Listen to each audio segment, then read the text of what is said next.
Good morning, and thanks for having me here. This is my first trip to NIWeek, and I'll say it's fantastic, even though I'm just spending about 12 hours here, rushing right back to Dallas. But I just wanted to talk a little bit about our NIWeek University program. It's a kind of misleading title, since we actually engage a lot more with just a university. A little bit about me. I was born in Ghana, born and raised there. Also lived in a lot of different countries in Africa, and somehow, somewhat ended up here in Dallas, Texas. Love it. Got an MBA from UT, any law ones in the house. Anyway, I have my BS and MS from University of Toulouse, and member of technical staff at TI.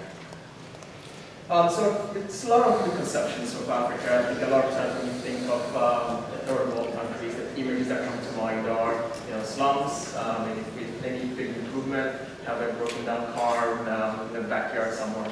But there are other images as well. I mean, you have very vibrant economies that are fast growing. I think Professor Solomon can give you a lot of insight into that. You have vibrant universities, University of Ghana, University of Science and Technology, the one that I'll be talking about. These are all very, very exciting universities and cities, and there's a lot of opportunities that reside in these countries. Now, as development increases and there's a lot of visibility and awareness, there's also a great need for unique IP. And this is where there's a great innovation and a lot of creativity that is going on. One common area, and this is where I just focus on as well, is the protection of appliances against extreme power fluctuations. So this is something that we don't normally see or are not very cognizant of here, since our power is about, I think in the US it's 99.997% reliable and with very little fluctuation. In Ghana it's about 87%. So if you look at it, in a typical day you have at least 1 or 2 power outages, and you'll have a lot of runouts. So how do you protect against these systems, since these cause a lot of power damages? The typical approach today is you buy these bulky systems, very popular one, and for those guys that are Africa-centric out here, probably are familiar with Solatec. This is some big bulk system that you put on your wall. The power goes through this Solatec system and then protects your appliance, and it will shut down, turn on. But it's a bulky system. It costs about $120 to $150 a piece, so it's not very affordable. So the goal here with this IP, Power Safe IC, is how do we miniaturize this. This picture here is the first prototype, and I'll talk just a little bit more as to what went into this.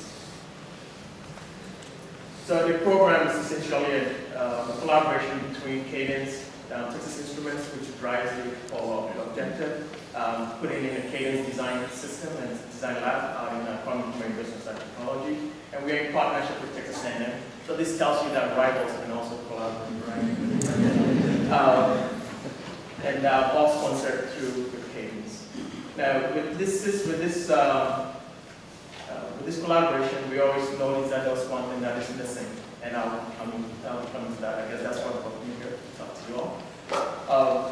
We noticed that putting together this lab, having a lot of publicity about this lab, started bringing up in the woodworks a lot of creativity and a lot of innovation. One of our first engagements was an engagement with an SME in Ghana called PowerWorld. And PowerWorld looked at it and said, okay, we reverse engineered Solatec, and that's actually the original schematic that they sent to us. And from this schematic, we see that there's a great opportunity to miniaturize the system. So if we design the whole system on a piece of paper, now what do I do with this? I don't have the opportunity to design this in an IC system. If we send this to Texas Instruments, somebody will probably just put it in a box and say it doesn't fit in our business model. Right? But we cared about what is happening at Quantum Computing and Technology and said, can we get this designed by these university students using Cadence? And the answer was yes. So in collaboration with another SME, G-Tech, we are looking to put together the full system, work with Quantum Computing and Technology, or Polytech moving forward.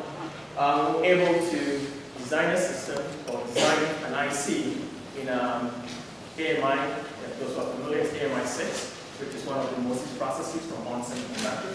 So designed it in Cadence, taped it up to Moses out in UC Berkeley, a chipless fab, and components were shipped over to us. So now we have parts in the package. What's next? At that point, I think one of our vice presidents had presented here and was able to talk about our program. And so we had that collaboration with NI was set up. And so we're introduced to PlanetNI. And with PlanetNI and with PlanetNI capabilities, we were now able to come up with a test system. Let me also mention that this IC that was designed was the first IC designed in Sub-Saharan Africa in cadence, excluding South Africa. So I just want to mention that. A little further in our cap.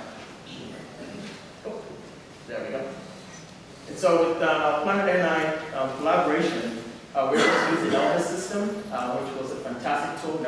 I'd never heard of it until then. It was about 2 years ago. We were able to rapidly prototype our design of this power-safe power protection system. We were able to test it and able to compare the signals that we're getting with what we expected from cadence through signals. So this was fantastic, and being able to do this with one piece of equipment coupled with a PC was something that was just, I'll call it from outer space. And Rudy and Suri were able to help demonstrate this for us with timing. That was just excellent. We unveiled this solution with a lot of fanfare. We gathered through seminars, as well as presentation to the scientific for those who are familiar with Ghanaian culture. It's a very cheap that rules most of West Africa would like to do. So we look at it and say, what is our way forward? We really think that encouraging IP development locally is something that we are really focusing on, and having tools like those provided by PlanetNI are very key, since SMEs are able to rapidly develop and rapidly prototype and test their solutions even before they send them to us. And these are very cost-effective solutions that we can always incorporate. So in conclusion, we always think that technology transfer is good. However, technology creation really leads to desirable innovation, really provides technology that is possible and actually makes everybody feel that they can touch and hold, and that it's also very viable.